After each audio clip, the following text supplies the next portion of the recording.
Personal wishes? I have none. Only the era nova matters. The world's rebirth. Yet, if I am to weave a new era, then it may be one where kindness and her cleaners shall never tread. These crawling parasites have no place in Akama, especially not under the deceitful claim of human rule. That noble lady? The way she speaks, it's like ice in my veins.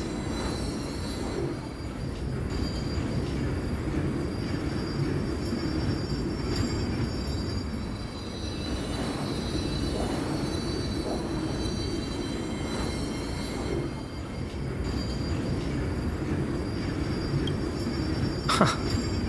Not exactly the warmth I'd expect from someone selfless. Teacher, perhaps you could share your wishes with us? Oh, Snowy. You want to know about our wishes now? I wish to meet Trian again, in the Sea of Flowers where the west wind ends. And Aggie, I want to see you shed that golden thread cocoon around your heart. Just once more.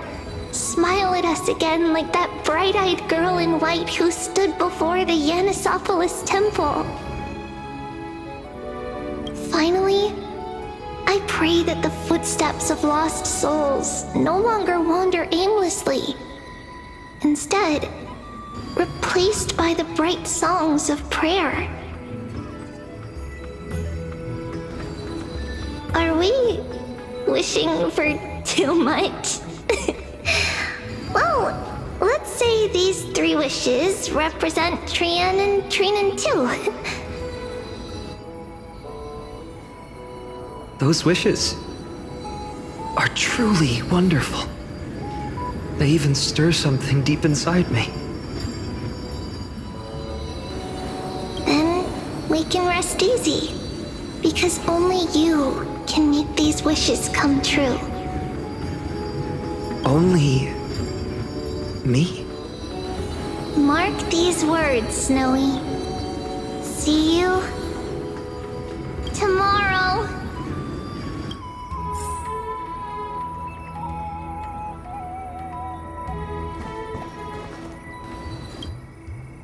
Well, if it isn't our little deliverer. My wish. Just let me wine and dine and soak up the sun for another millennium or 2. I mean, what's the point of dying rich if you never lived rich? Right, Princess Homebuddy?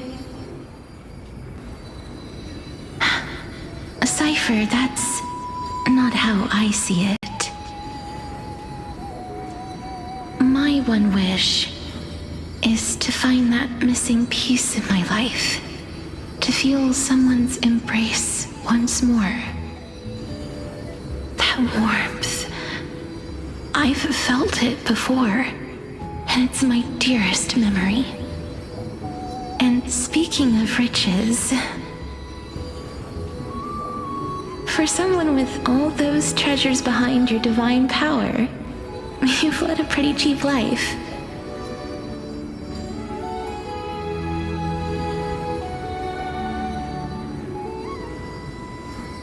Ouch!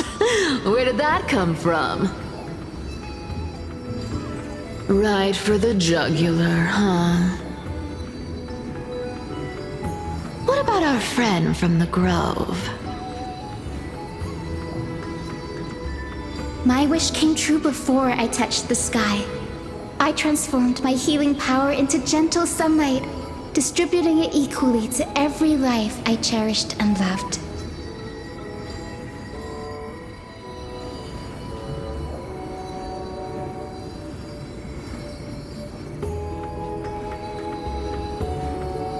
You two are so selfless, aren't you? No surprise Aglaya wanted you for the flame chase journey. You know what? I did have one wild dream. To know what it feels like being born a noble lady, drowning in riches. Just think, if I traded places with that seamstress, me in the mansion, her on the streets. I'd like to see if she'd still become the gold weaver then.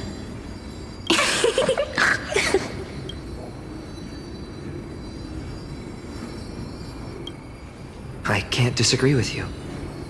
These wishes aren't weights to bear. They're like those candy wrappers the Ides Elysiae children love, shining even brighter when bathed in sunlight. Warm embrace, equal healing, and perhaps living free. They're all wishing for a kinder world in their own way.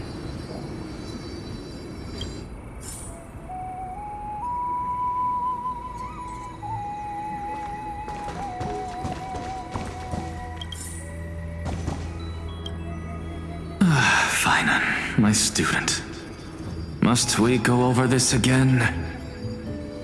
Listen well. I detest the word wish. It reeks of mortals crawling before their gods. My life's work is done. All that remains is for you to take the final step and prove the ultimate truth. I, Anaxagoras, shall become a god of the new world. Through irrefutable logic, I will prove that mortal wisdom can achieve divine greatness. Isn't he... You know, I just daydream about hero stories, but he's fantasizing about becoming a titan?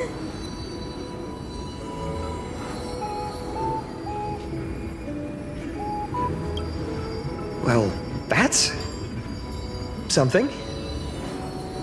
Could I ever be that sure of myself?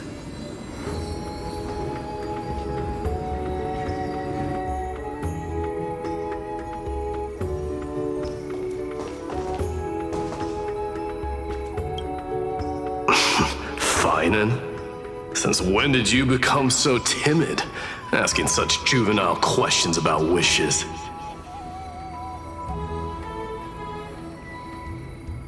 What's that supposed to mean? What's with that condescending tone? No way I become friends with this half-naked show-off, right?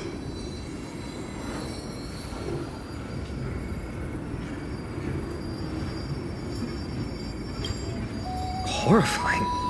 Is that really something I'll enjoy one day? What are you mumbling to yourself now? Whatever. The wishes of the Kremnon warriors are done, but I survived 1,000 deaths only to fall to a coward's blade. That masked flame reaver who struck from behind. Phainon, you look... never mind. That blank look tells me you're completely lost. My wish is simple. One honest duel, face to face, blade to blade. Then I'll strip away that mask with my own hands. Nothing but violence and vengeance. This person's wish is nothing short of brutal. Still, those eyes burn with the noble pride I've read about. This wish, I shall not forget.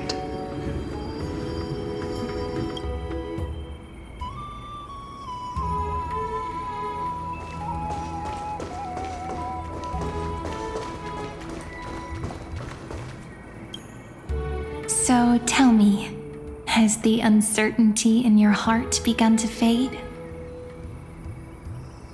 So many faces in my future. So many wishes. Still, why would fate choose to show us this path? What's weighing on your mind? Didn't you say disaster would strike Amphoreus? If so, shouldn't Cyrene and I stay in Heirs Elysiae? How could we possibly meet all these people?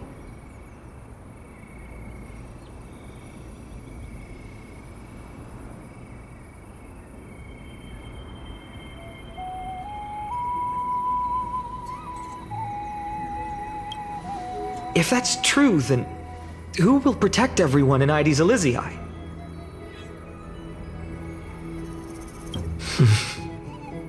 Cyrene, may I have that deliverer card? Of course. But why? Although those voices, visages, and wishes may seem far away now, I can't ignore the sense that something is calling me, bidding me to take a hold of it. Maybe its true weight can only be known once it's in my grasp.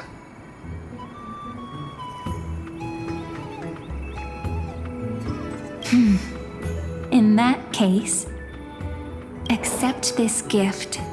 Oracle cards carrying time's wisdom, blessed by Orynyx.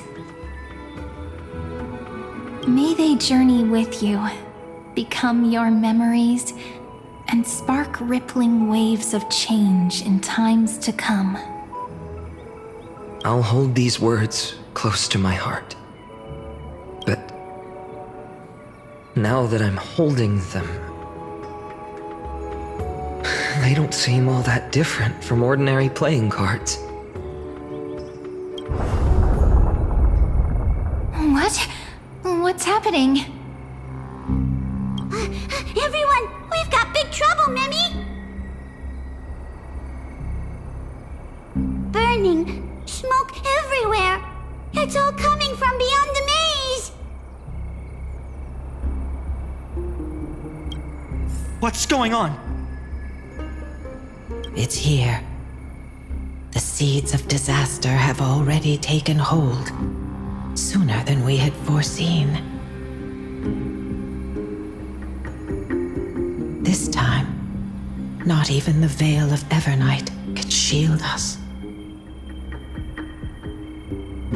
You mean Heirs Elysiae will be swept up in the prophesized catastrophe? I'm afraid so. My children, take shelter in the Membrance Maze. One step outside, and this horror will consume you both. But my parents, the whole village.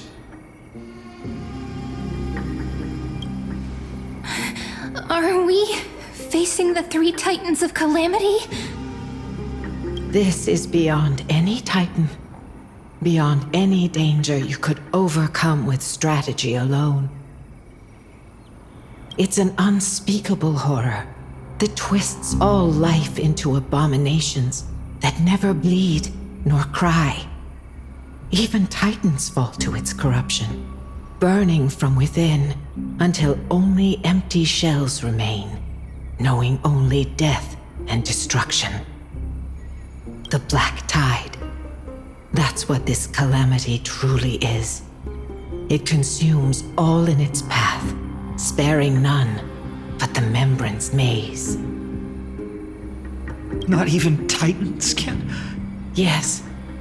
So please, don't leave this forgotten realm the gods abandoned. You are the first to uncover our presence, and the only two who can enter the maze. We don't wish for you to throw your lives away. Phainon, what path do we take?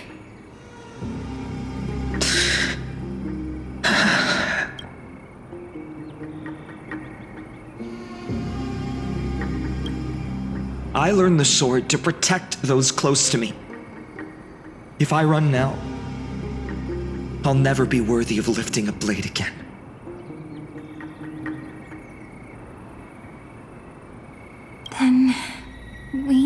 what we must do. Indeed. Our friend is right. We must take action. Forgive me, Chief, but Eides Elysiae needs us. And as her child, I must act. Very well. Make sure you protect yourselves. With me, Cyrene. Join us, my friend. Even without a sword, I'll take a rake. Even with the roughest steel, I'll keep our home safe. Deliverer. The card's truth extends beyond its mere literal meaning. There's another hidden layer within. Not someone perfect from the start, standing high above, casting merciful gazes upon the world. But one who starts small, from a humble village, expanding their world within step by step, learning to save others as they grow. When we were little, I told him I wished this world would never need a deliverer. Now that wish has shattered. Yet I'm glad he's chosen to walk this path. And all of this happened because you believed in him, friend. Shall we? It's only when you're by our side that Phainon and that our hearts find their courage. I know you're watching us right now. Aren't you, great? Oh, deliverer. Such cruel irony. Though destined to bear the world's burden, this boy can never become the hero to bring forth the dawn.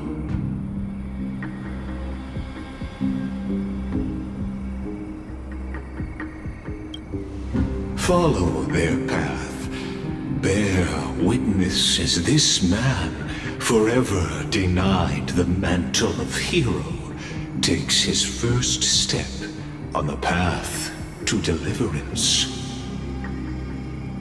Watch this memory play out its final act. See with your own eyes how everything began. Then you'll see why his dream of deliverance was always destined to become this world's requiem.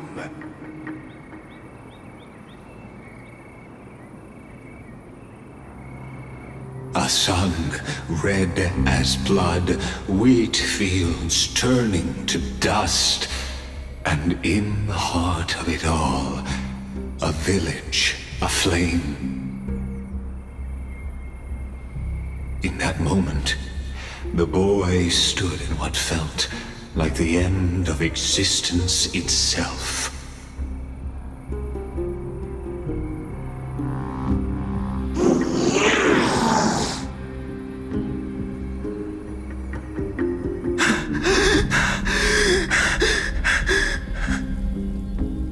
These creatures, they're everywhere. Someone, anyone, where are you?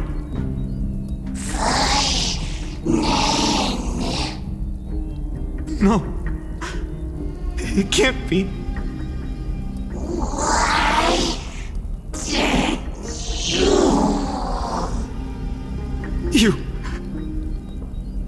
Are you talking to me?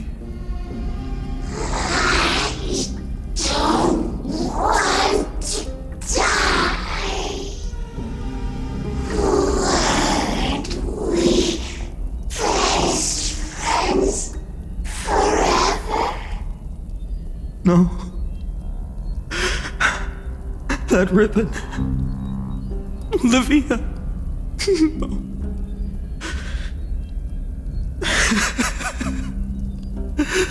I should have known.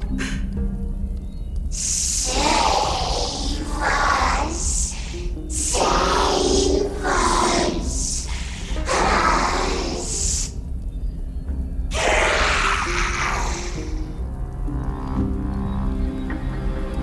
Please. No. Stop. Please stop.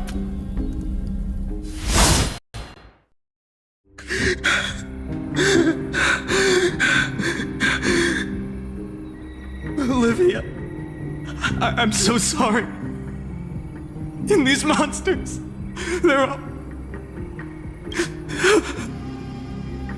Why? Why is this happening?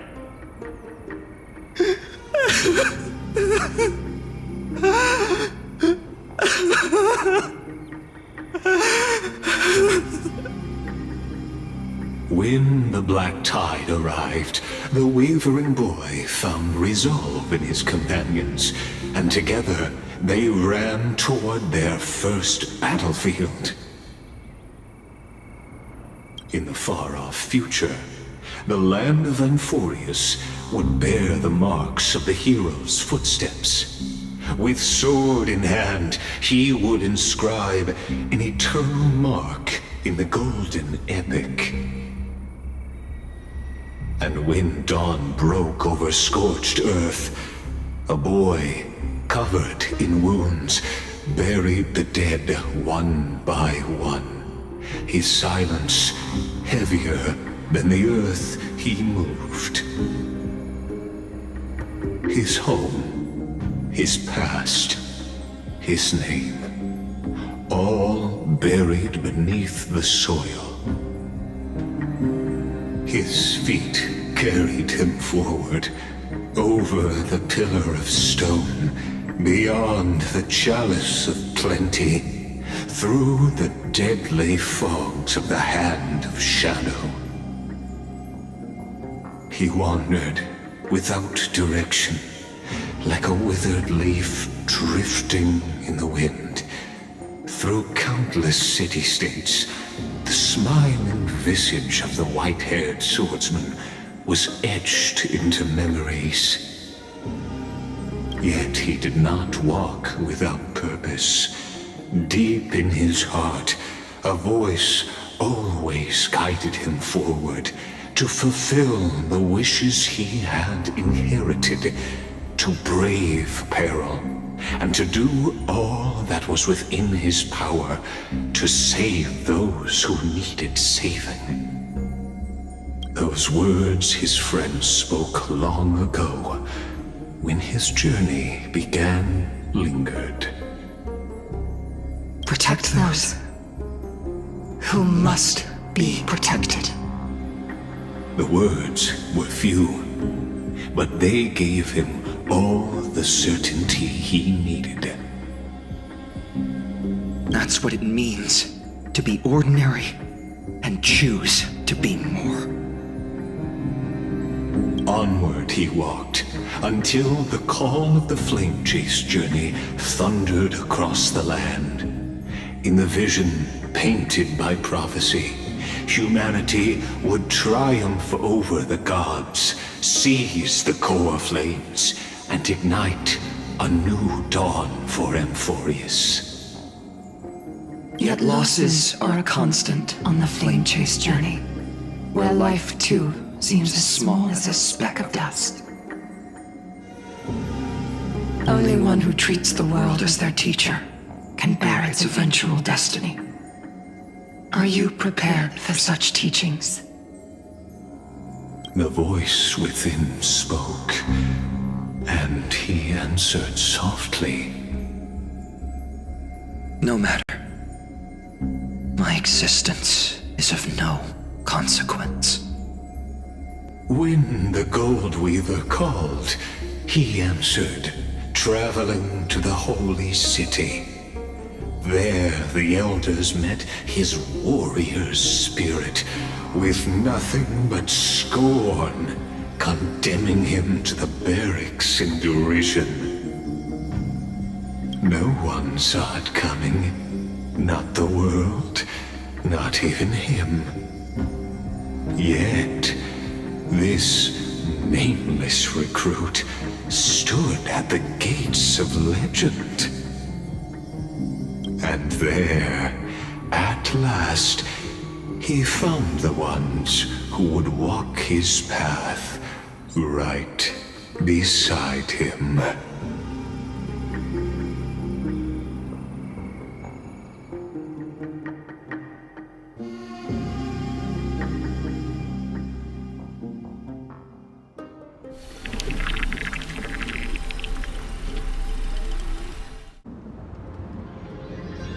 This is the abyss of fate. Hold on. Phainon's here too? And is that Mighty and Trinan? And now, Act 2 of our immersive drama unfolds. They're evacuating the temple. Why now? Are you insane? That blonde man is the Crown Prince of Krymnos. Mess with him, and every last person in this city could wind up dead.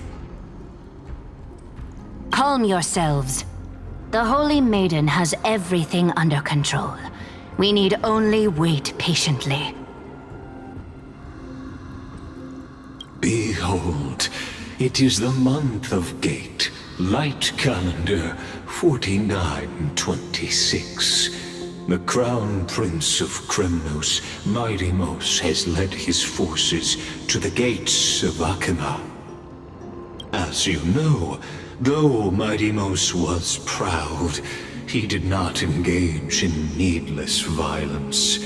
He challenged the elders of Akima to a duel, not for glory, but for the rights and dignity of his people, to ensure they wouldn't live as second-class citizens in foreign lands.